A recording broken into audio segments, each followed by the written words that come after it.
All right, it is Basic Folk. We have honest conversations with folk musicians. I'm Cindy Howes. Thanks for listening. Hope you're doing great. We have Bill Deasy on the podcast today. And if you are in Pittsburgh, you know who I'm talking about. And if you're not, you might not know Bill Deasy, but he is a wonderful individual.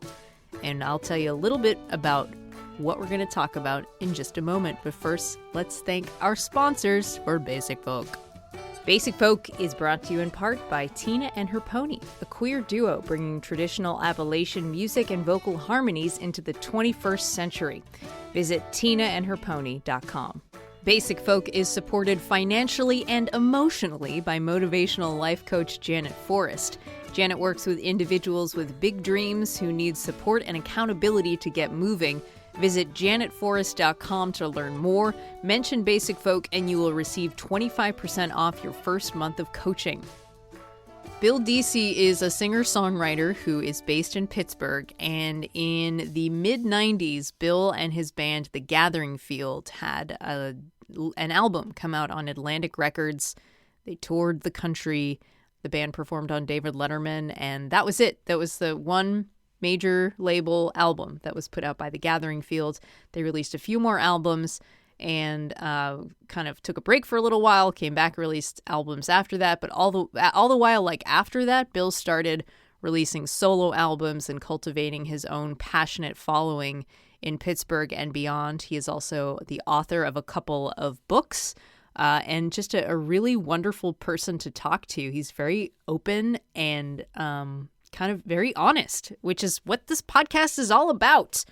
So anyways, we're going to talk to Bill, but first we're going to take a listen to a song from Bill's latest studio solo album. He put this out in 2016. This is the last song on the album Timeless Things, and it features singer-songwriter Maya Sharp.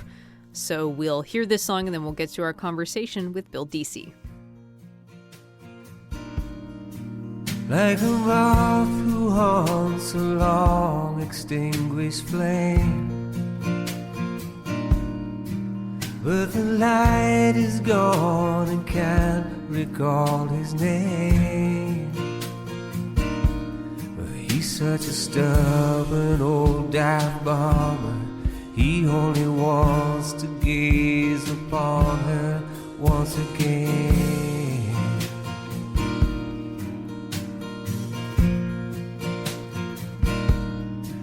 So he picks up a guitar and plays along to the end of the record song. Bill Deasy, thank you so much. It is my pleasure to be here. Okay, so what we're going to do here, in case you don't know. I don't. We're going to talk about your entire life. Oh boy, yeah, wow. Yeah. Okay. Yeah, so like going back to your early life. I was like trying to read up on you a bit and couldn't find anything about your family structure when you were growing up. Interesting. Okay, yeah. Yeah, so what was that like? Okay, I grew up in Pittsburgh, a neighborhood called Penn Hills. Beautiful suburb, not really. And it's I grew up literally in the shadow of the Catholic Church. Our backyard kind of spilled out into the schoolyard where there was a Catholic school, Catholic church, a convent, rectory. That was my world. Whoa. Is that the church that your family attended? Yeah, when I grew up Catholic and I went to school there, church there, everything. It's like you could never get away from it. No, but it was pretty awesome. It was like and I grew up in the 1970s, which was a cool decade to be a kid. Like when I think of like the schoolyard, that was my whole universe. The cast of characters I would encounter any day was just like so diverse, and it's just this whole world of personalities. But that was my whole world. And I was super Catholic for some reason. My parents were kind of like liberal, progressive kind of Catholics. So can you talk more about what that means? That means like they really embraced Vatican II, like just a lot of changes in the church to modernize and kind of become a little more accessible, like less Latin and less. So is Vatican II when they stopped doing the Mass? They stopped doing Latin? all that stuff. Yeah. Okay. So like it kind of just brought everything. Women are people. We're going to speak English. Yeah. Or whatever language. It was still not anywhere where it probably should have been, but yeah. But it was on the right track, kind of. And there was this priest, Father Slater, who was there, and my parents became like best friends with him. He would go on vacations with us and stuff, and he was like, I don't know if he's radical, but I remember he had the cast of Godspell sing up and down the aisle at a mass one Wow. Sunday, and people like were horrified. You know, either you loved it or you were horrified. And so my parents were more on the loved it side. Yeah. And I was just weirdly like naturally Catholic, even though my parents were they weren't like preaching. Yeah. They didn't make me feel guilty or anything. I just naturally felt guilty. Right. like it wasn't really their fault. Original sin. Yeah, like I remember like when my grade school class would have to go to confession, eventually I would go last. They'd always let me go last because I would have these long talks with the priest in confession. I forget what we even talked about, but it wasn't like I had all these sins. It was like, I don't know, I was kind of curious. I don't know what it is. I was a weird little Catholic kid. Kind of sounds like you were like reaching to be on a more mature level. Maybe that's an interesting than your thought. peers. Perhaps or I might have been just wanting to appear that way. I think that's a great insight. And also, just to be way too honest, I had when I was little, I had a brother who died when I was a little kid. When I was 3, he was 1.5, and that kind of like, as I get to the age I am now, I'm realizing that kind of like shaped me in ways I didn't understand. You know, so I'm sure like kind of everything I did as a kid was sort of shaped by that without me knowing. Do you feel a hint of survivor's guilt? Absolutely. And Yeah. actually I have other siblings who were older than me at that time.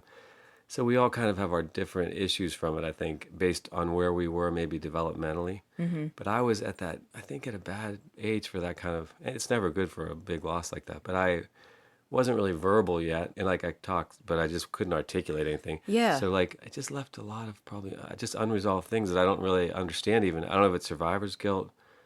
I think I just felt a lot of pressure to make everybody feel better, I think, in a weird way. And I think I'm just naturally sensitive to begin with, like really, really sensitive. Like you're a huge empath. Yeah, so like I think I just like took all this grief and pain and everything, and it kind of messed with me throughout my life. And is your family the type to be very open and honest about their feelings? No, we're a weird paradox. I would call us a close family, and we can talk about anything that we have to talk about, but it's not natural. My parents were great, and they kind of like, their generation probably dealt with grief a little differently maybe than ours would. It wasn't like you couldn't ever say his name, or, you know, it wasn't like you couldn't talk about it at all. But they did make a priority of hearing what we felt, or, Yeah. you know, like getting that out. So there was a lot left unresolved. And that was a great question, because I think that was like, they were admirable in how they got through it, but I think it's in a weird way it left a lot unfixed. It's so interesting to think about. You know, I really love this book called There Is Nothing Wrong with You. Yeah. I talk about it almost all the time. Love the title. So, yeah, it's great. And one of the points that the book makes is that when you're little and you're looking for something from like an adult or something from like an older sibling or a teacher, and you don't get it, then you start making up this story about, well, I'm not able to connect emotionally with my parents over this loss because there's something wrong with me, you know, and then you carry that, and then that becomes like all of your defense mechanisms. Yes.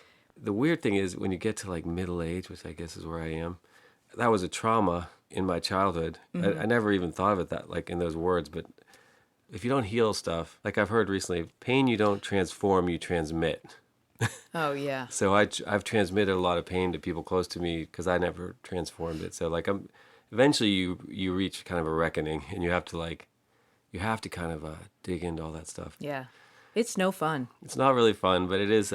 It's just what it is. I guess. Yeah, totally. Well, thanks for sharing that. Oh, sure. Yeah. So let's talk about the kind of music that was in your house growing up. Okay. Yeah. I mean, we know Godspell. We know Godspell. Yeah, and I did like that.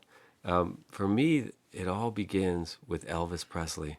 I remember like commercials for like calendars, or like you could order like picture books of Elvis. It wasn't even music. It was just like, but I just saw him, and something about Elvis like really got to me, and I would sort of beg my parents to let me stay up late and watch Elvis movies, terrible movies, and then Was he always in Hawaii? not always, no, but I remember like when I was 6 or 7, I had a birthday party. And I can still picture me and the kids that I was with in my basement, and someone gave me, maybe my parents gave me, a record called Legendary Performer Volume 1. And the first song was That's All Right Mama, at least in my memory it was.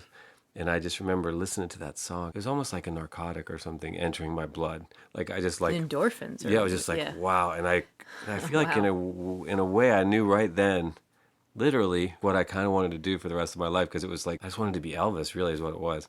But there's just something, it's like so weird, like Elvis, the Beatles, just those few kind of transcendent artists, that Beethoven, or just stuff that like it just gets in the ether, or somehow it's like larger than it's life. like I don't know why, but Elvis, without any logic or reason, just kind of like he just like went deep, deep, deep into me.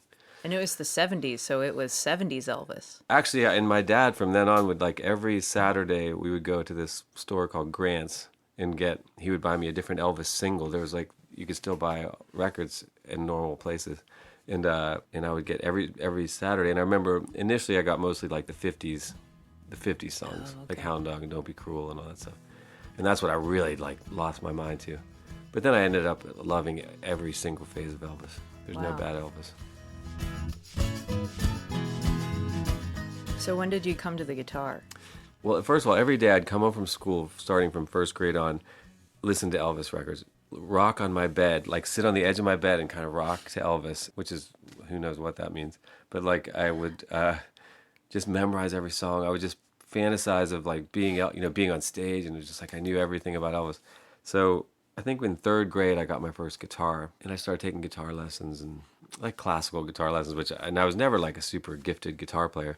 And guitar was always just a way for me to sing. Did you ever have you must have had a moment where you're like, classical guitar is hard and I just want to strum the same few chords. Yes, I did. And I had this super like rigid, scary teacher first, and he wasn't the right guy for me. And then I shifted to this woman, Mrs. Bittner, who was real fun, and she got that. She taught me guitar. You had to do scales and whatever, but like she got that I really wanted to sing. Cool. So let's talk about your connection to songwriters from the 1970s, which makes sense if you grew up in the 70s. I'm thinking like Carole King, Jackson Browne. What drew you to that style? And it seems like a style of music that you revisit pretty often. Yes, for sure. And well, luckily my older siblings, especially my brother, I shared a room with my older brother Brennan. He especially was into, he was into all kind of music, but he just liked good music. So like my first real immersion into like the kind of music that I would end up trying to make was like Crosby, Stills, Nash and Young, like Four Way Street and So Far, and like all those like 70s. Meanwhile, they only made like those first two records, and then they did about 20 greatest hits type things.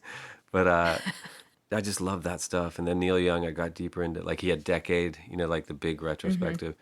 And so that stuff. You guys were listening on vinyl, obviously. Yes, and like, just imagine, like, just how good it was. So like, I kind of evolved from Elvis. Elvis planted that seed of like kind of wanting to do all that, but then luckily, like my brother's taste led me into kind of songwriting, and really like, that's the equivalent of like going to college in a way. It's like every day I kind of like studied it, like harmonies and lyrics, but I was always drawn to lyrical kind of rock, kind of folky rock, whatever. But like I'm like Sweet Judy Blue Eyes and things like that, where you just like, it's going to class to when you listen every day to that kind of stuff.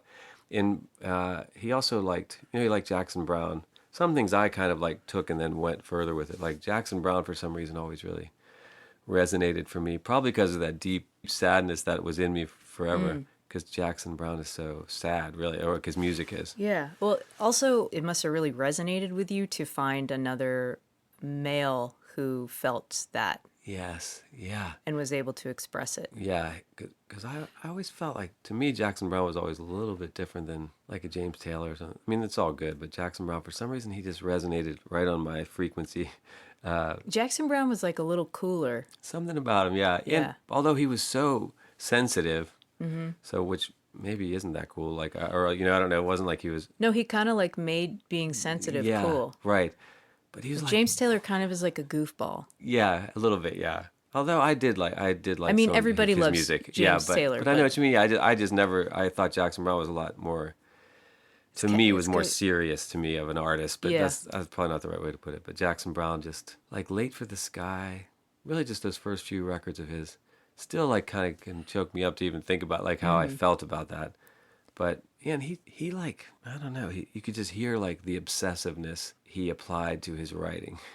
What do you mean? Well, like the lyrics are so meticulous and so like spellbinding in a way. Like when you really, they're all so, he in particular, like he writes very like kind of unusual patterns of lines. Just everything about it is pretty deceptive. It sounds like simple, but it's not at all. And like when yeah. I mean, he has a few things, but like Doctor My Eyes or whatever, that's kind of maybe a little more simple.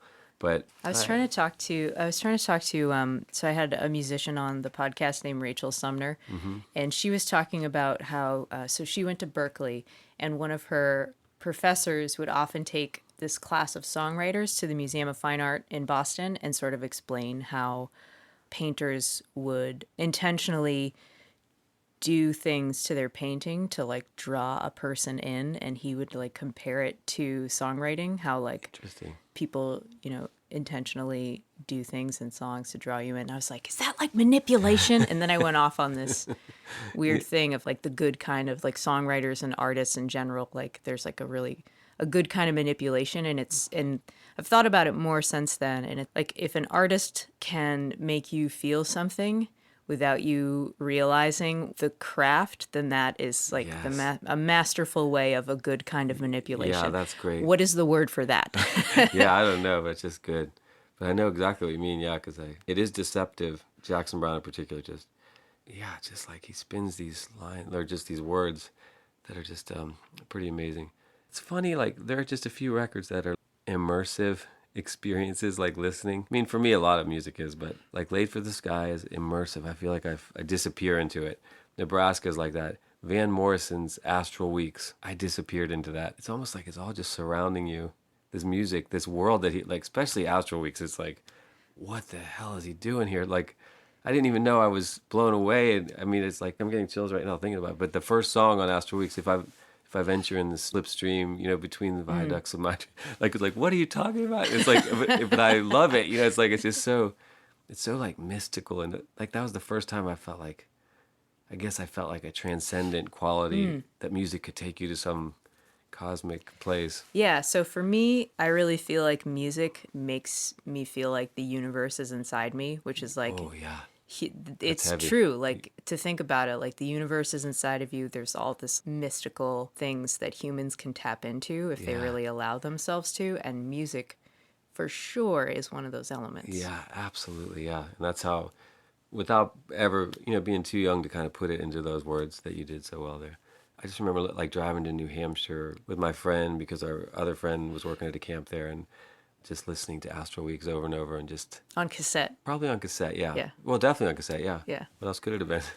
I don't know. Are you Elvis Presley and have a record player in your limousine? That could have been it. Yeah. So, but and it's kind of a bummer because I don't like. It's rare that I have that experience nowadays. Like I hear music that I love, but I'm just not able to like internalize it. So like kind of selfishly. I mean, when you're young and you're connecting to music, it is definitely a special time because you've got so many emotions like surging through your body, Yeah, so true. It kind of makes sense. So if you can even muster like a percentage of that, Yeah, then it's, I think, a success. Yeah, and I still do. Like I listen to a little playlist of songs that still just kind of crush me.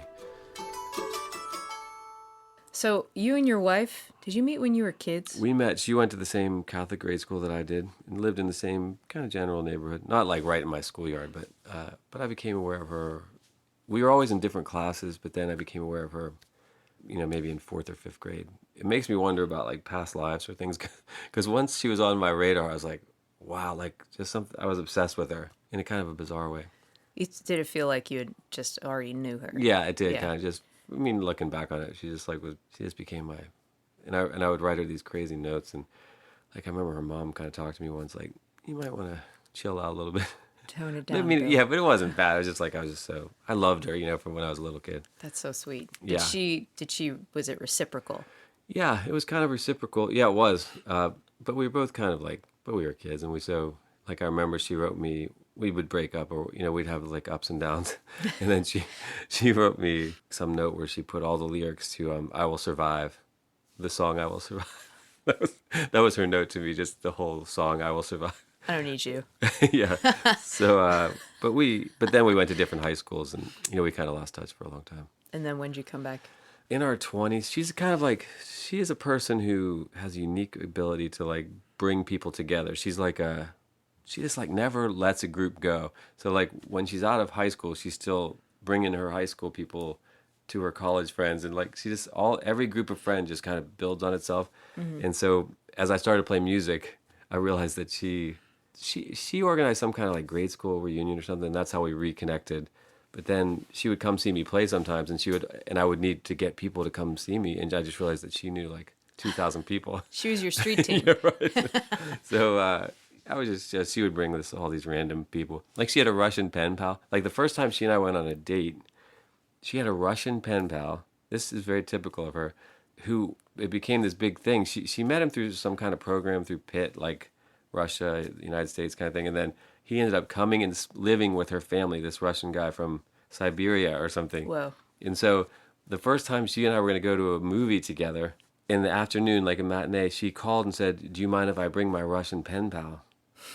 And luckily, I was hungover. Like I had seen I don't drink anymore, but like the night before, I had seen the Clarks at the Decade, and I was newly friends with them, and I was drunk at the Decade and had a horrible night. This kind of plays into all the other stuff, but I remember I kind of walked onto the stage with them and knocked guitars over and stuff. People will still every now and then mention that to me. Like it was just kind of a bad drunk night. But I woke up the next morning hungover from that night, and she said, "Can I bring my Russian pen pal?" And I was just hungover enough to say, "No, please don't do that." And then she and I went and saw Last of the Mohicans. And then the rest is history, I guess. I don't really know what to say. It's kind of bizarre, yeah, but just it's weird that was also with that Clarks thing, because I was just getting to know all the Clarks, and like it's just like getting to know all Pittsburgh musicians, and So people who are listening that aren't aware of the Clarks are like the Pittsburgh Three from the 90s. There's the Clarks, the Gathering Field, and Rusted Root. Yes. So this is back in when, the early 90s, late 80s? This would be, probably like 91, 90, 91. And they were just kind of like I'll Tell You What, Man, I think was like their record.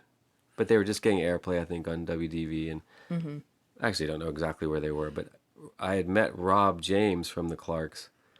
He used to host an open mic thing at Graffiti. But so I met Rob then, and Rob just took me under his wing. And I remember the Clarks had a house in Highland Park, and Rob took me there, and that's just where I started to meet everybody. And I remember I would open for the Clarks sometimes because they all kind of took to my songwriting. And the three who weren't Scott Blacey, the lead singer, would back me. And I remember like once in a dressing room when I didn't really know Scott, he said something about me like, "So are you dating my band or something?" But you tried to steal the Clarks, right. Bill. But I didn't. Yeah. So then I didn't. Yeah, those are good times. So. Yeah, I have a couple questions actually about that particular period. It's funny because one of them is about Pittsburgh venues. Yeah. So I lived in Pittsburgh between 2007 and 2018. Okay. So the venues that did not exist when I lived here, but still heard so much about, were Decade, Graffiti, Sierra Mosque, Electric Banana, Rosebud, and Nick's Fat City. Yes. So I know them all by reputation because people constantly are talking about, this happened at Decade. Yeah, Sierra Mosque, I saw this great show. So I feel like that kind of nostalgia is something that can be found in any town when it comes to like lost music venues. Yeah. So what do you think that says about that particular type of venue nostalgia, particularly in Pittsburgh, and where do you think you fit into that nostalgia? That's a good question. Obviously, I don't know every city, but Pittsburgh seems to be a little more like past focused than most others, than a lot of other cities. It has a rich history. And I guess everybody does that to some extent, but it seems like Pittsburgh is really good at that. In those venues, in that time, I feel like original music is kind of cyclical. There was kind of this one wave at some point in the 80s, early 80s, maybe even late 70s, early 80s, of like this band called the Silencers and Donnie Iris and just all the stuff that kind of like blew up, got national deals, whatever, just everything. Like Joe Grishett, the House Rockers got rave reviews in Rolling Stone and all that. The 90s was just this other, really the end of an old model too, of like record companies and radio and record stores and everything. Like that was the end of when a song on a radio could just change your whole life. But like, so the Clarks and the Gathering Field and Rusted Root, we just all came on that last surge. There was the National Record Mart was the record store then, and in Pittsburgh. Yeah, but there were like maybe like 40 of them. But they were so. Was this a chain? It was a chain, but it was in this area. So like, we would take 200 CDs and cassettes or whatever to the warehouse, and they would disperse it. So you had distribution. It was like Pittsburgh was regional weirdly set up for this. Yeah. And then WDV started playing the Clarks, and then they eventually played Lost in America, our song, and that just like, but so like a song could like light up the radio, and then you could get it to all these record stores, and suddenly, and you would like sound scan would be a big deal, like how many you sold, and suddenly like record companies were swooping. SoundScan is like a something that allows you to like track your and that your was record like, sales. Yeah, all bands, we were all like obsessed with that. And was we that like how would you like look it up online, like early internet? Would you like call? It was that really. They mail you like your results every month or something? No, let me think how that would work. I don't know how we would know that. That's a great question. But it's like I bet it was like a calling system. It must have been a calling system. Yeah, that's funny to think about. But I know we would have like paperwork when we were touring that we would fill out, because every venue would have to sign to verify we sold X amount, because we knew we needed to sell like, I think we sold probably, a few thousand at least of Lost in America. When we finally put that out independently, in the first like 2 weeks we sold a few thousand. But it had to show up on SoundScan, because that's what all the record companies were looking at. So it was kind of not a game, but you had to you had to be able to sell those. But it was just this magical. I think I've totally not answered your question, but I just remember like how you've answered all of my questions. But it was just so amazing. Like I remember when we first put that out independently, that CD cassette, we were just like famous for a minute, just right then. I remember like we were driving all over Pittsburgh. Some stores were selling out instantly, and we had to go get them more right then. And wow. And when I'd be there bringing the CDs, and people would be stopping me because it was like they were there to get it. It's like I remember I was walking down the street, and I just heard a mailman whistling "Lost in America." And I was just like, it was just happening. I didn't even know how amazing it was. You're just young and think, yeah, this is what's happening. Like, but it was pretty amazing. Wow. Yeah. Yeah, I've thought a lot about that kind of like last golden age for the music industry. Was you were definitely part of that wave, like the mid to late 90s. Yes. So there's a piece of legislation that I love to talk about called the Telecommunications Act of 1996. Okay. Which allowed major media conglomerates to hold monopolies in different markets in America. So like that's the birth of companies like Clear Channel. Okay, so there was this giant fire sale of independent radio stations all over the country. Yeah. Like, mom and pop radio stations, they were getting so much money. They're like, okay, this, radio is difficult. I'm not making as much money as I thought I would. Clear Channel comes in and offers like so much money for their radio station, and then all of a sudden they own everything in town. And that's now called iHeartRadio. Yes. So what year did Lost in America come out? Came out in 1995 independently, and then on Atlantic in 96. Yeah. So there you go. That was the last, like, and I remember, where radio really in a regional area, a station like WDVE, which is the big heritage rock station in Pittsburgh, really was a kingmaker when it came to playing local and regional bands. Yeah. Yeah, and I don't know the history of WDV, but like you're right. And I remember kind of just hearing about that big shift after our kind of biggest moment. Yeah, so what was your history with Atlantic Records? It's funny. It starts with my dad. My dad had reached out. My dad was like just funny. Like he would send letters, or he just would do random things to try to like help us. But he somehow established contact with a guy named Bob Clark, who was from Pittsburgh, but was working for Atlantic Records in L.A. And he was the head of promotion, I think, or he had a really good job with Atlantic. And he was this super sweet, nice guy from Pittsburgh, Bob Clark. And somehow my dad, who had the best like phone personality, called Bob Clark, and it just facilitated me sending Bob Clark some songs. So Bob just became this kind of champion of us. So he brought us to the attention of different people, and eventually we got signed by this guy named Jay Ferris. He had a label called Maverick. Is that right? With the squirrel nut zippers and stuff like that. Mm-hmm. He became like a subsidiary of Atlantic, kind of like Lava was, and there were just a few different things.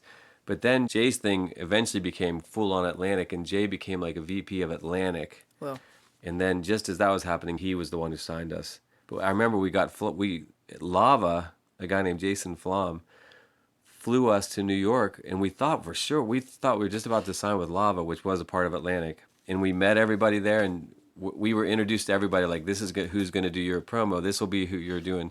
And then we met Jason Flom, who was the head. And I guess we were just like underwhelming or something because they ended up not giving us an offer. You signed with Atlantic. Signed with Atlantic.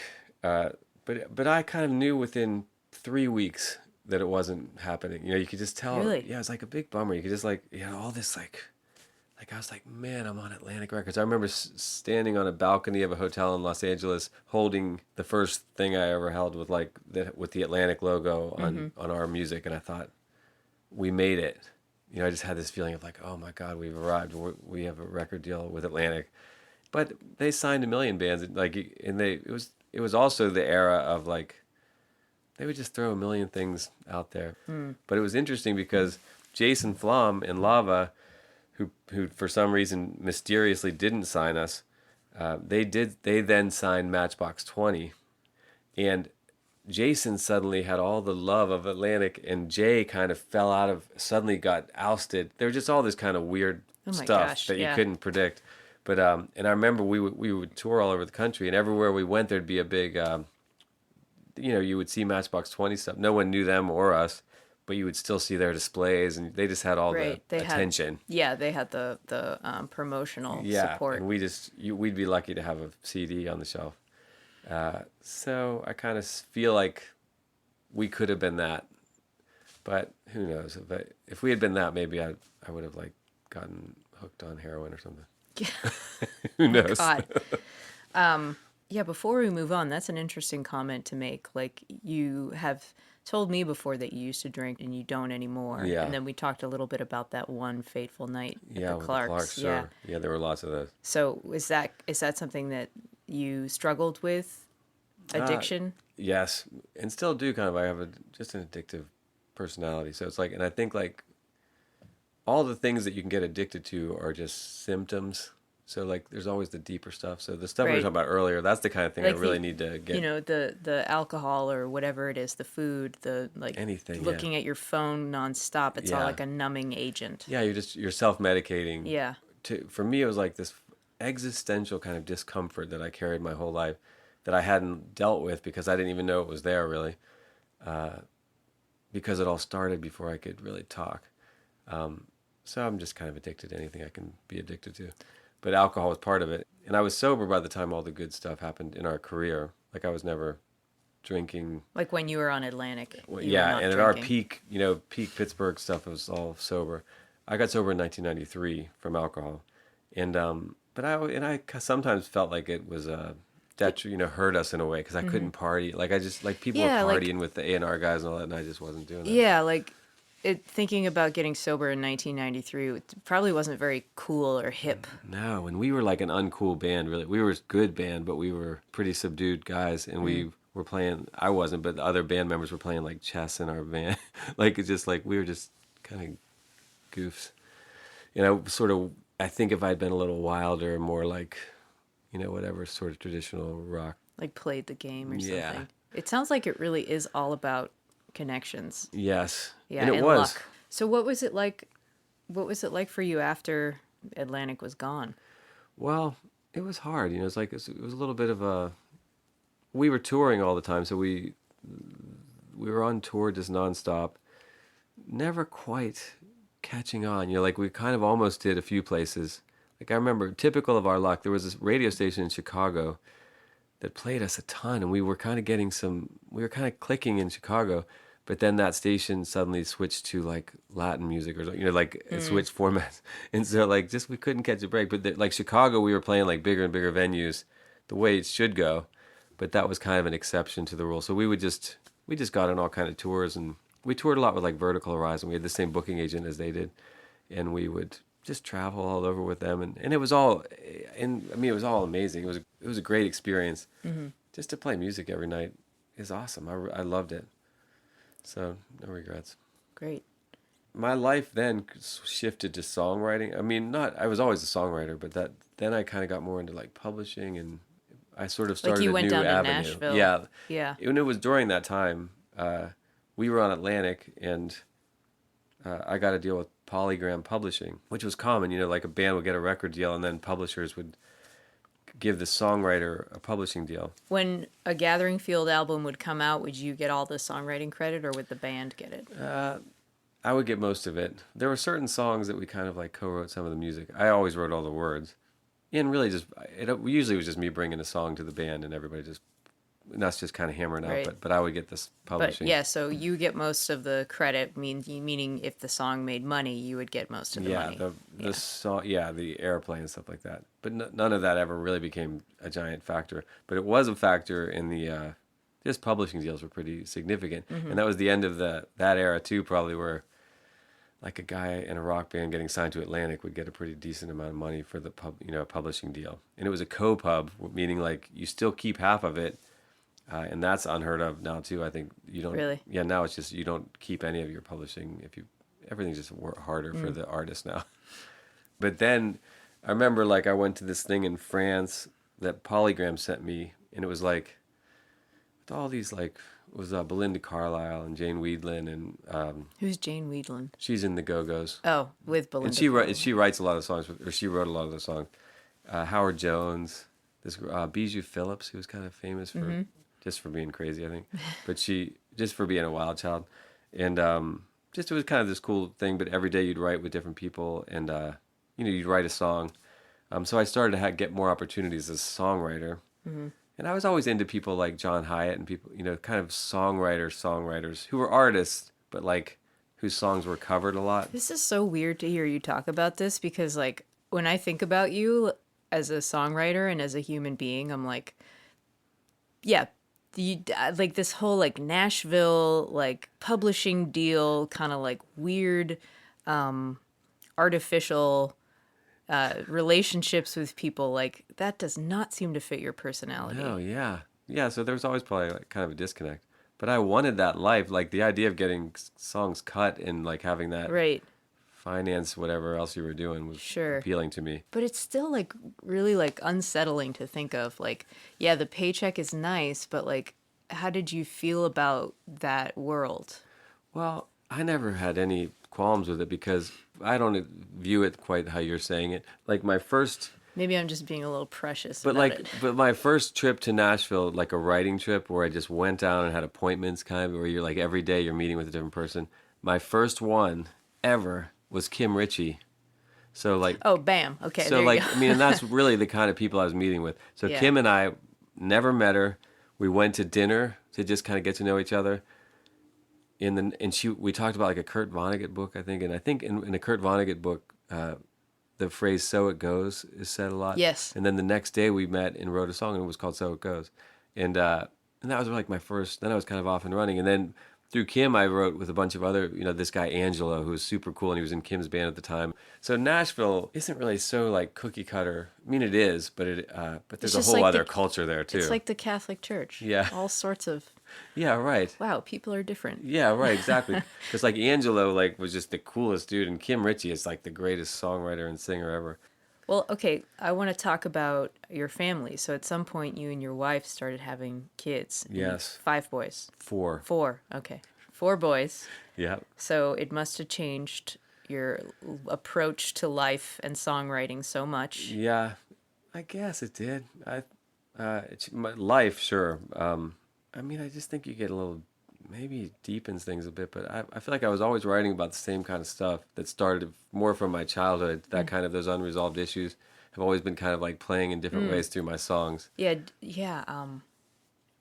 I wonder if that kind of like opens a person up when you have a child and then Yes.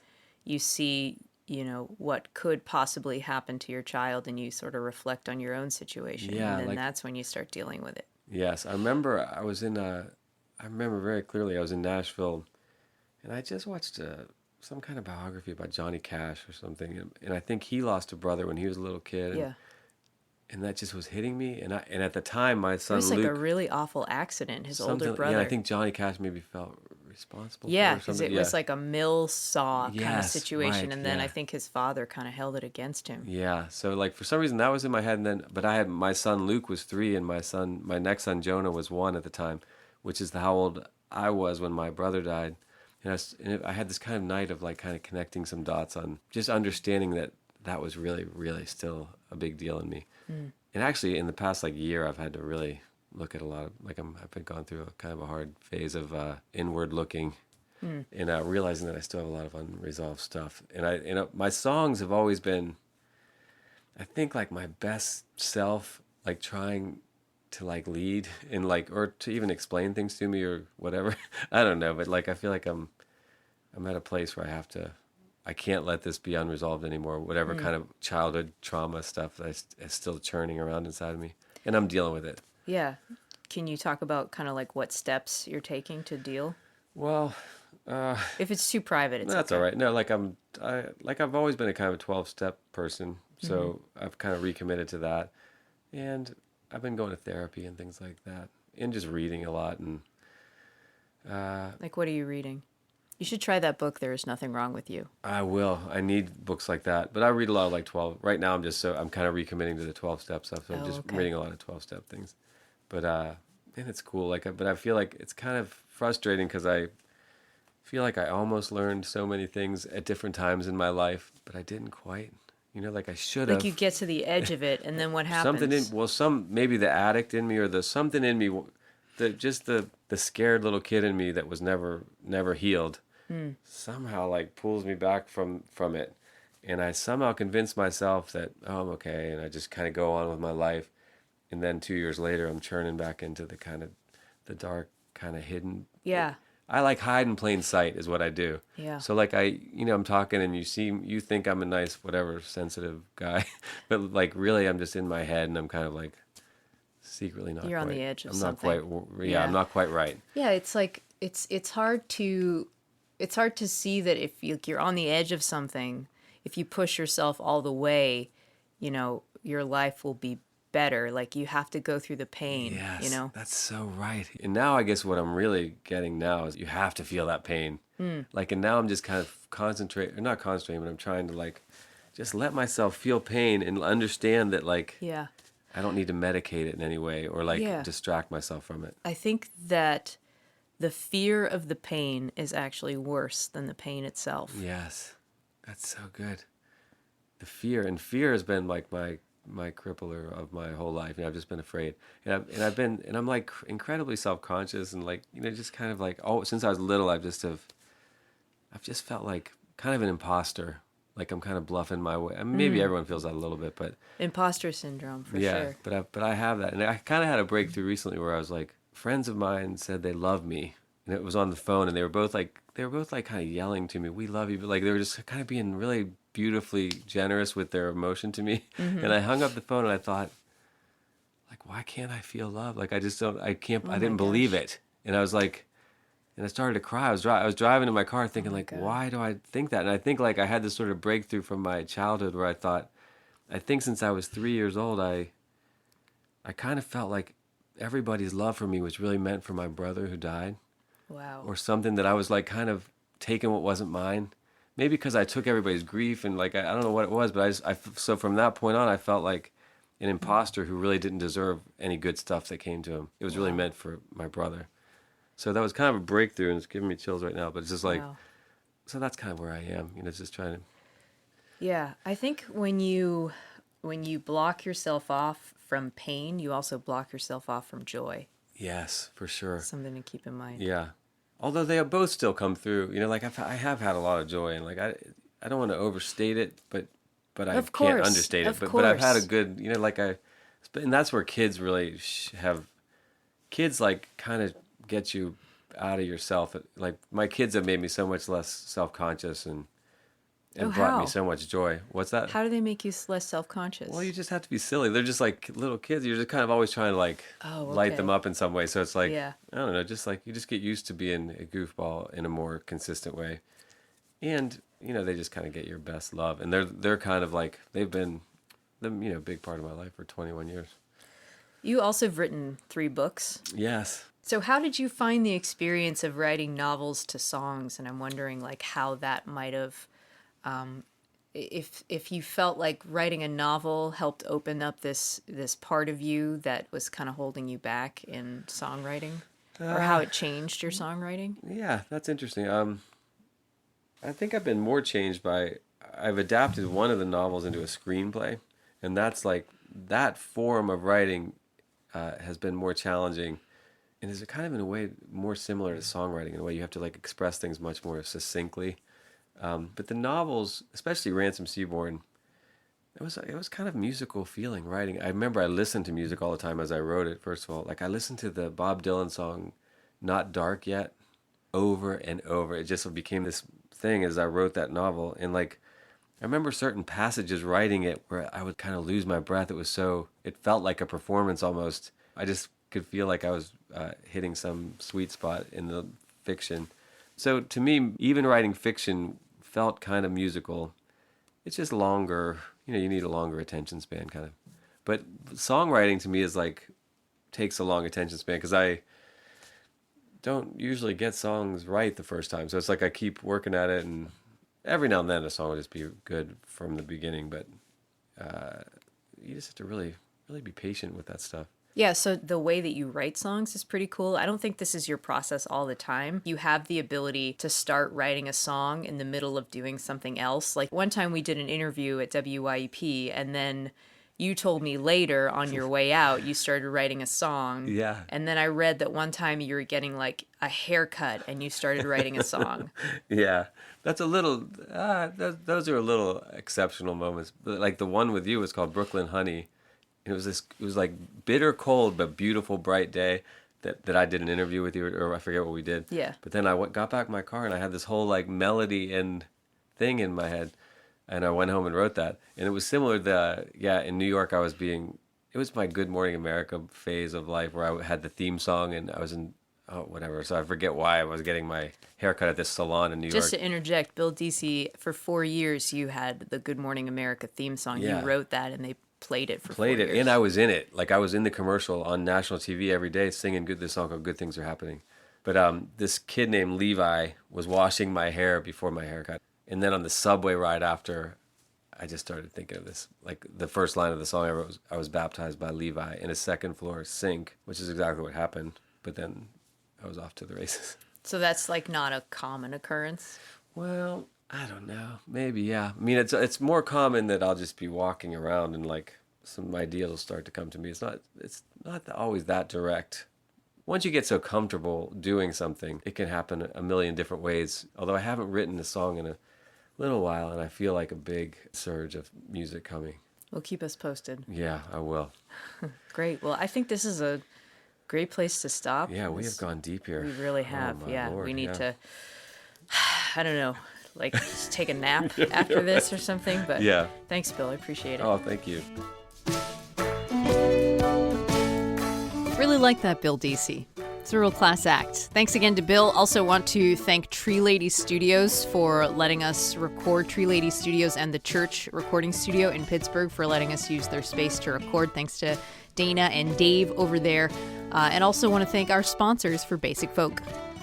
Basic Folk receives support from Mick Dean, songwriters who love each other. Mick Dean would be delighted to send you a free CD of their first EP, The Sampler Plate. Email lin@mcdean.co, lin@mcdean.co to get one. On Basic Folk, you hear honest conversations about how artists are journeying from point A to B. If you could use support and motivation on your journey, life coach Janet Forrest is there for you. Visit janetforrest.com and mention Basic Folk and you'll receive 25% off your first month of coaching. And thanks to WIUP in Indiana, Pennsylvania, which airs Basic Folk 2 p.m. Eastern every Saturday. You can listen on 90.1 if you're in the Indiana, PA area, or at their website, wiupfm.org. Basic Folk is produced by Laura McCarthy. Lindsay Myers is our business manager.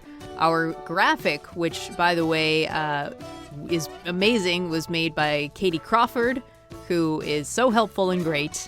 Our music is done by Alex Stanton of the Pittsburgh band Townspeople. I'm Cindy House, your host and guide for these glorious interviews here on Basic Folk. Thanks for sticking this all the way through the whole podcast. You must be a real huge fan, but I really appreciate it. And if you made it this far, and if you are not subscribed, please subscribe and please leave a review. Thanks very much. We'll talk to you next week. Bye.